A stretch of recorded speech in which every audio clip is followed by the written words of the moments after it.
Bonsoir Yann Brossat. Bonsoir. Vous êtes adjoint à la maire de Paris en charge du logement, tête de liste du Parti communiste aux élections européennes. Dans 2h30, on le disait, le président de la République va s'exprimer. Quelles sont les mesures que vous attendez? Le président a annoncé des mesures concrètes et solides. Ce sont ses mots. D'abord, il faut partir d'un diagnostic. Qu'est-ce qui aujourd'hui suscite la colère des Gilets jaunes et de 70% des Français qui les soutiennent? Deux choses, la question du pouvoir d'achat et le sentiment d'injustice sociale profond qu'il y a aujourd'hui dans notre pays. Donc nous faisons, nous les communistes, deux propositions concrètes. La première, c'est l'augmentation du SMIC et des retraites. Nous sommes favorables à un coup de pouce de 200 € sur le SMIC à compter du 1er janvier, parce que nous sommes en train de devenir un pays de travailleurs pauvres et qu'il faut y remédier.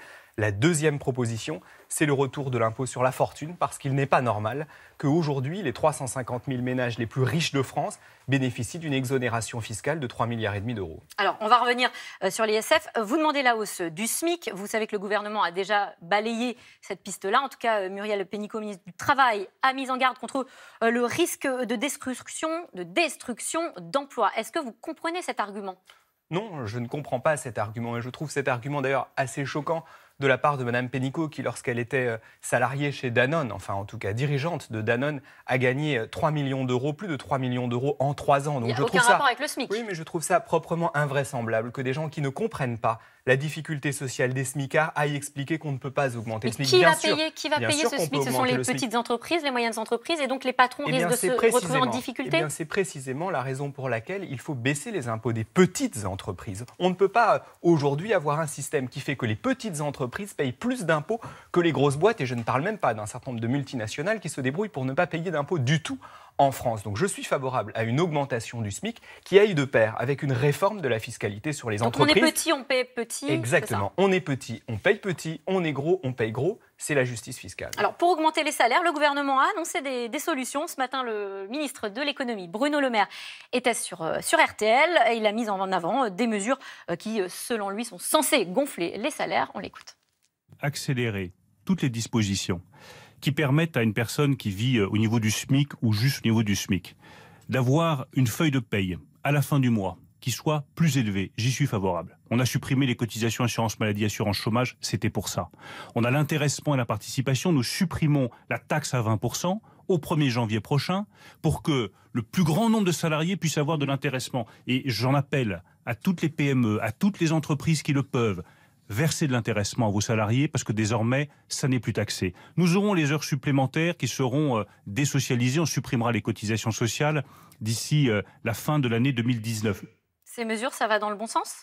Mais qu'est-ce qu'il propose, Bruno Le Maire? Il propose l'aumône. Il propose de demander aux entreprises de bien vouloir, si elles l'acceptent, payer une prime à des salariés sur la base d'une forme de mérite qu'on leur reconnaîtrait. Non, ce que demandent les salariés, c'est d'être payés pour leur travail. Les richesses, dans notre pays, elles sont d'abord produites par les salariés.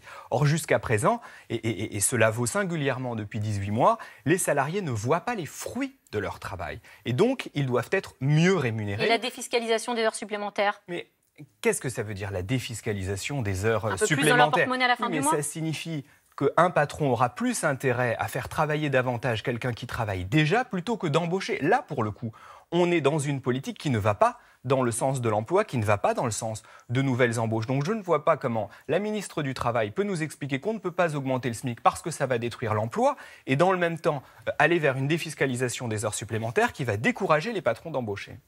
Autre proposition sur laquelle peut-être vous êtes d'accord avec Bruno Le Maire, plutôt que de rétablir l'ISF, lui, il propose, je le cite, d'aller chercher l'argent chez les gens du numérique. Taxer les gens du numérique, ça veut dire faire payer les GAFA, Google, Amazon, Facebook. Est-ce que ça, c'est une solution ?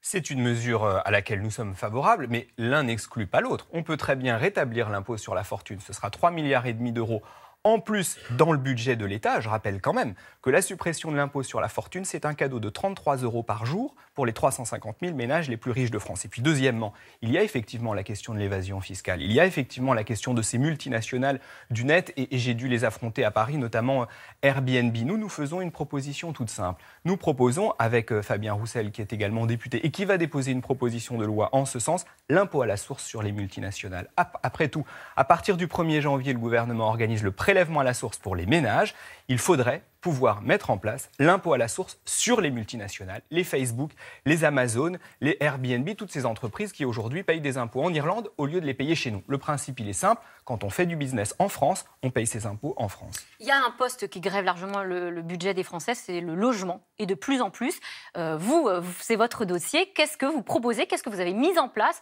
pour améliorer ce pouvoir d'achat-là? D'abord, à Paris, nous avons produit beaucoup de logements sociaux, puisque Paris, en l'espace de 15 ans, est passé de 13% de logements sociaux à 21% de logements sociaux. C'est évidemment beaucoup d'investissements publics, mais c'est nécessaire si on souhaite que des familles modestes, des familles qui travaillent souvent, puissent continuer à habiter dans la capitale. Néanmoins, on voit que ça ne suffit pas, parce que dans le privé, les loyers ont continué à augmenter considérablement. C'est la raison pour laquelle, dès demain, nous allons proposer la mise en place de l'encadrement des loyers. C'est-à-dire que dans le secteur privé, on ne pourra pas dépasser un certain niveau de prix au mètre carré. On l'avait vu, ça avait fonctionné déjà sur les 2 ans d'application. Nous l'avions effectivement mis en place entre 2015 et 2017 et nous avions fait un constat simple, c'est que enfin les loyers s'étaient assagis à Paris. J'ajoute d'ailleurs que 25 maires de l'agglomération parisienne, qui sont des maires communistes, demandent aussi la mise en place de l'encadrement des loyers parce que les loyers chers, ça ne se limite pas à Paris. Yann Brossat, vous avez annoncé une motion de censure contre le gouvernement en lien avec le PS et la France Insoumise. Est-ce que cette motion est toujours d'actualité? Je demande ça parce que le PS a dit attendre les annonces du président de la République ce soir. Eh bien, du coup, on verra bien ce que donnent les annonces du président de la République. Mais ayant entendu déjà un certain nombre d'échos selon lesquels le président de la République n'a pas l'intention d'augmenter le SMIC et n'a pas l'intention de rétablir l'impôt sur la fortune, je pense qu'il serait bon que les socialistes se joignent à nous et que cette motion de censure puisse être déposée. Comment est-ce qu'on fait pour retisser du lien social? On entend parler de l'unité nationale. Et en même temps, on entend déjà parler d'un acte 5. Est-ce qu'il est déjà trop tard? Je vous cite juste un gilet jaune que j'entendais ce matin qui disait « J'ai l'impression que même si le président nous donnait son bras droit, on voudrait aussi son bras gauche. » Mais parce que la France, elle est aujourd'hui balafrée par les injustices sociales. Vous savez, moi, je suis allé discuter avec des gilets jaunes un peu partout en France, en Bretagne, dans le Nord. Il faut voir la colère du monde du travail, de ces hommes, de ces femmes qui se lèvent tous les matins pour aller bosser et qui n'arrivent pas à joindre les deux bouts. Donc il faut qu'Emmanuel Macron, que le président de la République, entende ce message-là. On ne peut pas continuer à vivre dans un pays qui est la 6e puissance économique du monde, où on a 9 millions de pauvres. Mais qu'est-ce qui se passe ce soir si les annonces ne sont pas suffisantes? Mais je crois qu'il faut qu'Emmanuel Macron entende. Et il ne pourra pas continuer à répéter éternellement qu'il maintient son cap. Il n'a pas été élu pour appliquer un programme qui pourrit la vie de la grande majorité des Français. Donc il faut qu'il entende ce message-là. Paris a connu des pics de violence ce week-end dernier, malgré l'intervention efficace des forces de l'ordre. Est-ce que la capitale peut se permettre un acte 5 le week-end prochain? Le mieux serait, la capitale et les autres grandes villes. Le mieux serait qu'il y ait une réponse politique et que, enfin, on donne satisfaction à ces hommes et à ces femmes qui se mobilisent depuis maintenant des mois. On ne peut pas répondre de façon sécuritaire à un problème qui est un problème politique et un problème social, en l'occurrence un problème de pouvoir d'achat. Donc, s'il n'y a pas de réponse satisfaisante du président de la République, inévitablement, les mobilisations vont continuer. Et moi, ce que je souhaite, c'est que les revendications soient entendues. Et je crois que c'est ça, aujourd'hui, la responsabilité du président de la République. Est-ce qu'il y a un problème aussi d'institution? Est-ce qu'il faut repenser la démocratie? Oui, sans doute. Parce qu'on ne peut pas avoir un président de la République qui est élu, une assemblée qui est à sa botte, avec en plus l'inversion du calendrier qui fait qu'inévitablement l'assemblée a la même majorité que le président de la République, et puis ensuite des décisions qui viennent d'en haut et des citoyens qui sont condamnés à être des spectateurs. Donc oui, je crois qu'on a besoin d'une réforme des institutions. Moi, je suis favorable à une 6e République, je suis favorable à une Assemblée nationale élue à la proportionnelle, ce qui nous permettrait d'éviter quand même ce système où on a des députés qui votent comme des Playmobil en fonction de ce que le président de la République leur dit. Oui, je crois qu'on a besoin de ça. Très rapidement, un dernier mot sur les cahiers de doléances. C'est une idée qui est en train de se développer dans les différentes communes, proposée par les maires ruraux. Qu'est-ce que vous en pensez? C'est une bonne chose, mais il faudra que tout ça, à la fin, donne lieu à des décisions. Moi, je suis favorable, par exemple, à un moratoire sur les restructurations de services publics en zone rurale. Aujourd'hui, on a trop de zones rurales qui n'ont plus de services publics. Et c'est ça aussi qui crée la colère des Gilets jaunes.